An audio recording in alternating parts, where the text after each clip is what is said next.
नमस्कार, मैं हूं अंजलि प्योर। पटना में आपका स्वागत है। आज है 28 जनवरी, दिन बुधवार। खबरों की ओर बढ़ने से पहले चलिए एक नजर डालते हैं आज की सुर्खियों पर। पटना में अप्रैल से शुरू होगी वाटर मेट्रो। पटना में फ्लैट खरीदते समय जाने जीएसटी नियम। पटना में 29 जनवरी को सीएम नीतीश की अध्यक्षता में होगी कैबिनेट बैठक। महिलाओं के खाते में जल्द आएगा मुख्यमंत्री महिला रोजगार योजना का पैसा। एमएस धोनी ने रांची में युवा खिलाड़ियों को दिया ट्रेनिंग का अनुभव। चलिए अब नजर डालते हैं आज की 25 अहम बड़ी खबरों की ओर। बीटीएससी जूनियर इंजीनियर भर्ती आवेदन की तारीख बढ़ी। आपको बताएं कि बिहार तकनीकी सेवा आयोग ने जूनियर इंजीनियर भर्ती 2025 का ऑफिशियल नोटिफिकेशन जारी पहले ही कर दिया था। इस भर्ती के तहत सिविल, मैकेनिकल और इलेक्ट्रिकल ब्रांच में कुल 2809 पदों पर नियुक्ति होगी। वहीं ऑनलाइन आवेदन प्रक्रिया 12 दिसंबर 2025 से शुरू हुई थी और आवेदन की अंतिम तिथि 30 जनवरी 2026 को यानी से अभी से कुछ दिनों में है। वहीं आवेदन के लिए उम्मीदवार के पास संबंधित ब्रांच में डिप्लोमा डिग्री होना जरूरी है। आवेदन प्रक्रिया पूरी तरह से ऑनलाइन है। पटना में अप्रैल से शुरू होगी वाटर मेट्रो। पटना के लोगों के लिए बड़ी खुशखबरी है, जहां अप्रैल महीने से पटना में वाटर मेट्रो की शुरुआत होने जा रही है। कोची के बाद अब पटना देश का दूसरा शहर होगा जहां वाटर मेट्रो चलेगी। ये मेट्रो पूरी तरह इलेक्ट्रिक होगी और इसे पर्यटन विभाग चलाएगा। वाटर मेट्रो दीघा से कंगन घाट तक चलेगी, जिसपे गांधी घाट और गाय घाट पर स्टॉपेज होगा। किराया 50 से 100 रुपए के बीच रहेगा। वही टिकट बिहार टूरिज्म वेबसाइट और उस पर जल्द ही आने वाला है। इसके साथ साथ आप ऐप से बुकिंग कर सकेंगे। पटना में फ्लैट खरीदते समय जाने जीएसटी नियम। अगर आप पटना या किसी अन्य शहर में फ्लैट खरीदने की सोच रहे हैं तो कीमत और लोकेशन के साथ साथ जीएसटी नियम की जानकारी होना बहुत जरूरी है। रेरा एक्सपर्ट अभिषेक मिश्रा ने उनके अनुसार फ्लैट पर जीएसटी इस बार फिर से निर्भर करता है कि वह रेडी टू मूव है या फिर अंडर कंस्ट्रक्शन है। अगर फ्लैट को आपको बताए कंप्लीशन सर्टिफिकेट मिल चुका है और इसमें तुरंत शिफ्ट किया जा सकता है तभी तो उस पर कोई जीएसटी नहीं लगता है। जानकारी की कमी से कई बार बिल्डर ग्राहकों के अतिरिक्त जीएसटी वसूल लेते हैं, इसलिए पहले नियम समझना बेहद जरूरी है। पटना में 29 जनवरी को सीएम नीतीश की अध्यक्षता में होगी कैबिनेट बैठक। जी हाँ, आपने बिल्कुल सही सुना। जहां बिहार सरकार ने 29 जनवरी 2026 को पटना के संवाद कक्ष में मुख्यमंत्री नीतीश कुमार की अध्यक्षता में कैबिनेट बैठक बुलाने की आधिकारिक सूचना जारी कर दी है। वही उप मुख्यमंत्री और सभी मंत्री इसमें शामिल होंगे। बैठक में राज्य की विकास योजनाओं, प्रशासनिक मामलों और वित्तीय मुद्दों पर चर्चा होगी। वही इसी के साथ साथ सुरक्षा और सुविधाओं का भी यहाँ पर विशेष ध्यान रखा जाएगा। बैठक के तुरंत बाद प्रेस कॉन्फ्रेंस आयोजित की जाएगी, जिसमें निर्णयों की जानकारी मीडिया और जनता तक पहुंचाई जाएगी। पटना हाईकोर्ट में अंशुल राज ने जज के रूप में ली शपथ। बीते 27 जनवरी को यानी बीते मंगलवार को पटना हाईकोर्ट के शताब्दी भवन में नवनियुक्त जज अंशुल राज ने चीफ जस्टिस संगम कुमार साहू के समक्ष शपथ ली है। वही राष्ट्रपति द्रौपदी मुर्मू ने उन्हें जज नियुक्त किया है। वही शपथ ग्रहण समारोह में न्यायपालिका, सरकारी अधिकारी और अधिवक्ताओं ने हिस्सा लिया। वही अंशुल राज की शपथ लेने के बाद हाईकोर्ट में जजों की संख्या 38 अब हो गई है। उनका जन्म 1971 में हुआ और शिक्षा पटना में हुई थी। उन्होंने पटना यूनिवर्सिटी से और मगध विश्वविद्यालय से पढ़ाई की और 2003 में सुप्रीम कोर्ट में प्रैक्टिस शुरू की थी। पटना के डॉक्टर धीरज कुमार ने गरीबों के लिए शुरू किया मुफ्त इलाज। पटना के पीएमसीएच के प्रोफेसर और गैस्ट्रोएंटरोलॉजिस्ट डॉक्टर धीरज कुमार ने डॉक्टर आपके द्वार पहल की शुरुआत की है। उन्होंने दलित और स्लम बस्तियों में जाकर मुफ्त मरीजों की जांच और दवाई बांटी है। पहले अपने कंकड़ बाग स्थित क्लिनिक में 50 रुपए में ओपीडी और 25 रुपए में एक्सरे की सुविधा देने वाले डॉक्टर धीरज अब हाजीपुर के यूसुफपुर वार्ड नंबर 31 में सैकड़ों मरीजों का मुफ्त इलाज कर रहे हैं। गरीबों की सेवा को अपना धर्म मानने वाले डॉक्टर धीरज जनता के बीच जनता के डॉक्टर के नाम से पहचाने जाने लगे हैं। पटना फेमस पर्सनालिटी में आज बात होगी अनिल अग्रवाल की। पटना की धरती से निकलकर दुनिया के बड़े उद्योगपतियों में शामिल होने वाले अनिल अग्रवाल आज की हमारी खास शख्सियत है। अनिल अग्रवाल का जन्म पटना में हुआ था। उन्होंने पढ़ाई के बाद नौकरी की जगह अपने पिता के छोटे से बिजनेस से शुरुआत की थी। कम उम्र में ही वे काम की तलाश में मुंबई चले गए। वहीं मेहनत और समझदारी से उन्होंने वेदांता ग्रुप की नींव रखी, जो आज खनन, तेल और गैस के क्षेत्र में बड़ा नाम है। अनिल अग्रवाल आज भारत के जाने माने अरबपति उद्योगपति हैं। पटना में सोना चांदी के दाम में आया रिकॉर्ड का उछाल। आपको बताएं कि पटना के ज्वेलरी बाजार में सोना और चांदी के दाम लगातार बढ़ रहे हैं। 24 कैरेट सोना 1,62,000 रुपए प्रति 10 ग्राम तक पहुंच गया है, जबकि 22 कैरेट सोना 1,00,000 ₹50,100 में बिक रहा है। वहीं चांदी की कीमत की अगर हम बात करें तो ₹3,50,000 प्रति किलो हो गई है। और बाजार जानकारों का कहना है कि अंतर्राष्ट्रीय बाजार की मजबूती, डॉलर का जो उतार चढ़ाव है और शादी ब्याह का दबाव इस तेजी का कारण बन चुका है। एक्सचेंज रेट में भी सोने और चांदी के पुराने आभूषणों की कीमत यहाँ पर बढ़ी है। महिलाओं के खाते में जल्द आएगा मुख्यमंत्री महिला रोजगार योजना का पैसा। बिहार सरकार की मुख्यमंत्री महिला रोजगार योजना से राज्य की महिलाएं आत्मनिर्भर बन रही हैं। इस योजना के तहत जीविका दीदियों को 10-10 हजार रुपए की किश्त दी जा रही है, जिससे वे दुकान, सिलाई, डेयरी और छोटे व्यवसाय शुरू कर रही हैं। अब तक 75 लाख से ज्यादा महिलाएं इस योजना से जुड़ चुकी हैं। सरकार ने अगली किश्त के लिए 31 मार्च 2026 तक की समय सीमा तय की है। वही राशि डीबीटी के जरिए सीधे बैंक खाते में भेजी जाती है। पटना में बैंक कर्मचारी हड़ताल पर ग्राहकों की बढ़ी मुश्किलें।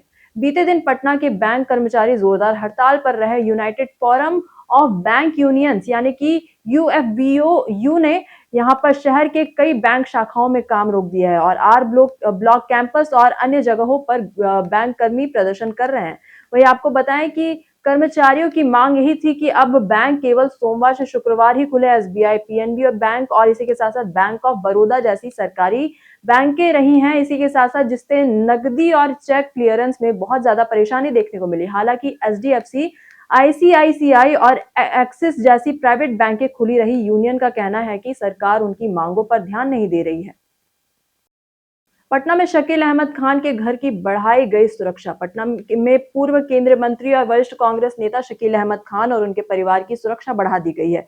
सुरक्षा तब कड़ी की गई जब उन्हें और उनके आवास पर संभावित हमले की आशंका मिली। इसी के साथ साथ हाल ही में जब शकील अहमद ने कांग्रेस और राहुल गांधी पर तीखा हमला किया था, पटना पुलिस ने तुरंत कार्यवाही करते हुए उनके घर पर भारी पुलिस बल तैनात किया।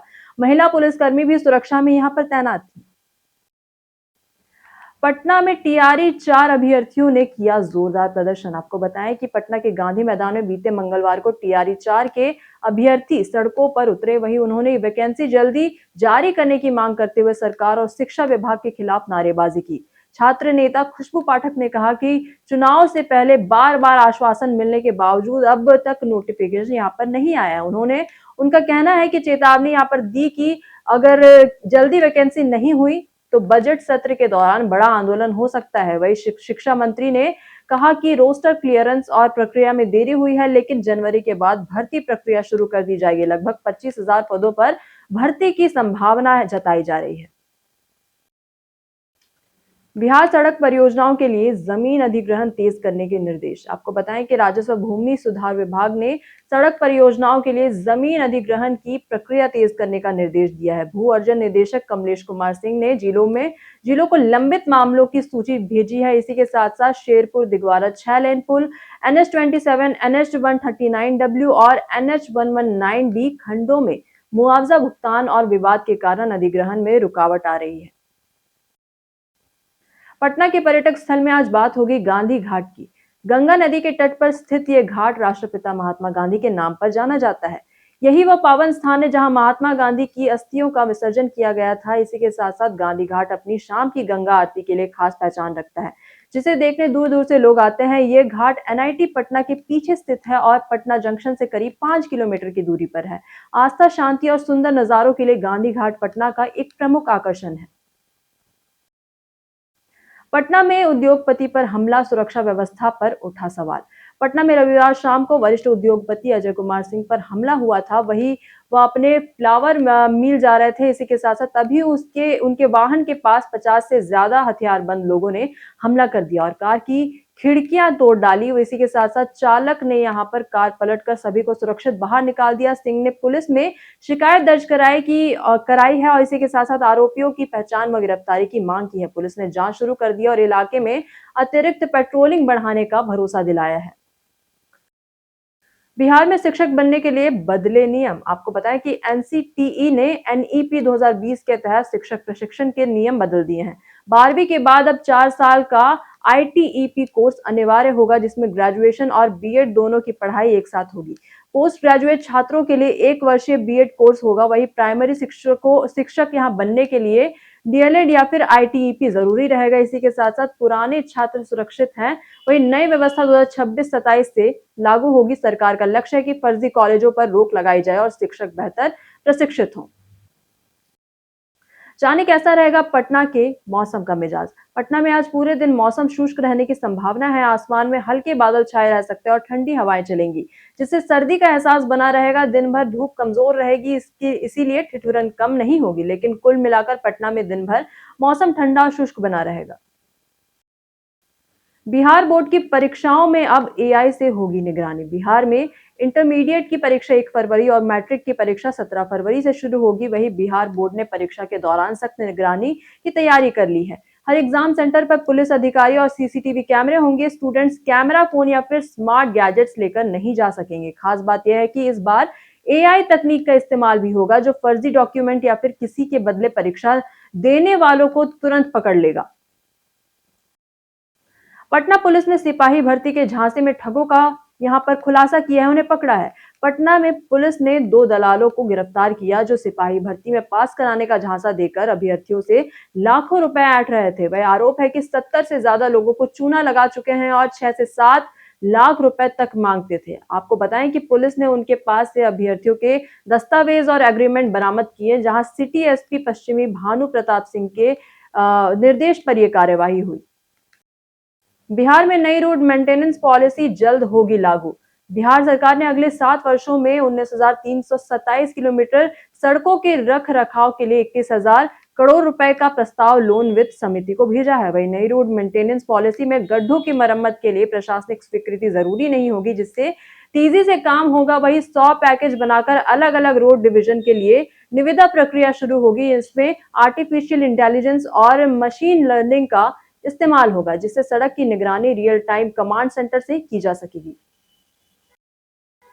बिहार में स्थानीय पत्थर खनन की तैयारी। बिहार सरकार ने पड़ोसी राज्यों पर पत्थर की निर्भरता कम करने का निर्णय लिया है। राज्य के कई पहाड़ी जिलों में बड़े पैमाने पर खनन की योजना बनाई जा रही है। नवादा, शेखपुरा, औरंगाबाद, कैमूर, बांका और गया में सर्वे किया गया, जिसमें पर्याप्त पत्थर मिलने की पुष्टि हुई। खासतौर पर बांका के शंभूगंज अंचल में लाखों टन पत्थर उपलब्ध है। योजना अमल में आने से सड़क, पुल और भवन निर्माण में लागत घटेगी और स्थानीय लोगों को रोजगार मिलेगा। पटना हॉस्टल छात्रा मामले में लगेगा पॉक्सो एक्ट। आपको बताएं कि पटना के शंभू गर्ल्स हॉस्टल में नीट की तैयारी कर रही छात्रा की मौत के मामले में अब पॉक्सो एक्ट लागू किया जाएगा। पुलिस ने आपको बताया एफएसएल रिपोर्ट के आधार पर छात्रा के कपड़े पर यहां पर मेल स्पर्म मिलने की पुष्टि की है। इस मामले में हॉस्टल मालिक मनीष रंजन सहित 15 लोगों की डीएनए जांच होगी। परिजन ने पुलिस और अधिकारियों पर लापरवाही का आरोप लगाया है। घटना के बाद 2 पुलिसकर्मी सस्पेंड किए गए, जहां जांच में सीआईडी और एसआईटी सक्रिय है और जल्द ही कोर्ट में केस दर्ज होगा। पटना होटल में रिटायर्ड ब्रिटिश अधिकारी का मिला शव। आपको बताएं कि पटना के जक्कनपुर इलाके के होटल ग्रैंड शेला के कैमरे में रिटायर्ड ब्रिटिश अधिकारी अजय कुमार शर्मा का शव मिलने से हड़कंप मच गया है। 80 वर्षीय शर्मा इंग्लैंड के बिजली विभाग में काम कर चुके हैं थे और इसी के साथ साथ नालंदा के वो रहने वाले थे। पुलिस ने मौके पर पहुंचकर कैमरे की जांच शुरू की। कमरे से मिले सूटकेस के जरिए परिवार को सूचना दी गई। वही होटल के मालिक और कर्मचारियों से पूछताछ की जा रही है। एमएस धोनी ने रांची में युवा खिलाड़ियों को दिया ट्रेनिंग का अनुभव। सीएसके और इंडिया के legend wicketkeeper batter MS Dhoni हाल ही में रांची के जीएससीए इंटरनेशनल क्रिकेट स्टेडियम में युवा खिलाड़ियों को मार्गदर्शन देते हुए नजर आए। आईपीएल 2026 के सिर्फ 2 महीने पहले धोनी ने नेट प्रैक्टिस में स्पिन गेंदबाजों का सामना किया और युवाओं को अपने अनुभव साझा किए। सीएसके के पिछले सीजन में मुश्किलों का सामना करने के बाद टीम ने कई नए खिलाड़ियों के साथ तैयारियां शुरू कर दी है। वही धोनी की वापसी और मार्गदर्शन येलो आर्मी के लिए उम्मीद की किरण बनी हुई है। आईफोन 16 प्लस पर 23,000 रुपए तक की बड़ी छूट।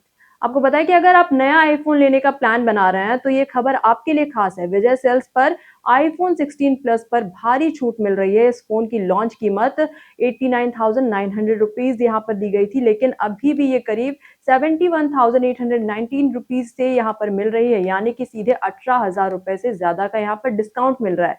वही आईसीआईसीआई और एक्सिस बैंक के क्रेडिट कार्ड से ईएमआई पर खरीदने पर 5,000 रुपए तक का अतिरिक्त डिस्काउंट भी मिल सकता है। फोन में आपको बताएं कि बड़ा डिस्प्ले, दमदार कैमरा और मजबूत बैटरी दी गई है। सीमित समय के लिए यह ऑफर काफी ज्यादा फायदेमंद है। बीते दिन हमारे द्वारा पूछे गए सवाल का जवाब आप लोगों में से बहुत लोगों ने हमारे कमेंट बॉक्स सेक्शन में लिख कर दिया है। जिन्होंने हमारे द्वारा पूछे गए सवाल का जवाब दिया है, उनके नाम है संजीव कुमार, अमरजीत कुमार, राकेश मिश्रा। इसी के साथ बढ़ते हैं आज के सवाल की ओर। और आज का सवाल है कि आपके क्षेत्र में कानून और सुरक्षा का क्या हाल है, कैसा हाल है, सुरक्षित, औसत या फिर असुरक्षित? आप अपना जवाब हमें हमारे कमेंट सेक्शन में लिखकर जरूर बताएं। आज के लिए बस इतना ही। बिहार के तमाम खबरों के लिए हमारे साथ बने रहिए, देखते रहिए प्योर पटना। और साथ ही अगर आप यूट्यूब चैनल देख रहे हैं, यूट्यूब चैनल पर देख रहे हैं तो चैनल को सब्सक्राइब करें, और अगर आप फेसबुक पेज पर देख रहे हैं तो लाइक और फॉलो बिल्कुल करें।